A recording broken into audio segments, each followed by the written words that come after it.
Hey, this is Dr. Troy Fullerton from Bilingual Barrier Busters, and I want to talk to us tonight a little bit about the subject of fluency.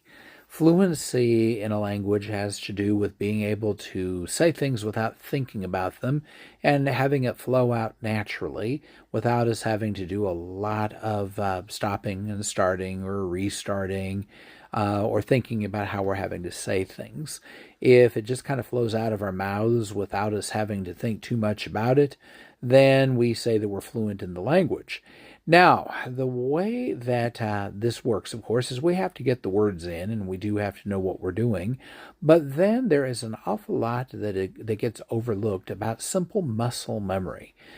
If you hit a word and you're trying to learn how to say it, you want to break it down into syllables. You want to say it slowly, but then you want to go back and speed it up and then say it over and over again a few times. Then you want to work it into a sentence, a phrase, and use it a few times. And then you want to change tenses with it and use it a few times in another tense. Well, what are you doing? By doing that, it's like you're, maybe we can say, oiling the wheel here. So that, if I can borrow an analogy, so that that wheel turns easily. You want to be able to say those things without having to think about them. And when you do this a few times with a few different words, you're going to find that, at least with those things you've studied, you've developed fluency. And then when you apply this across the board to a lot of things, you're able to speak fluently as well. Now, there are all kinds of theories out there about what might block fluency or prevent fluency or hinder fluency.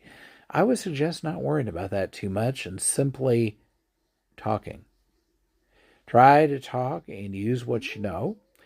And when you hit things that you have trouble with, practice them. Practice saying them.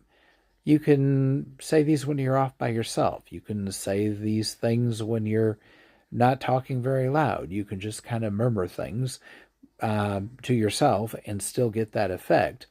But you've got to practice speaking if you want to be able to speak.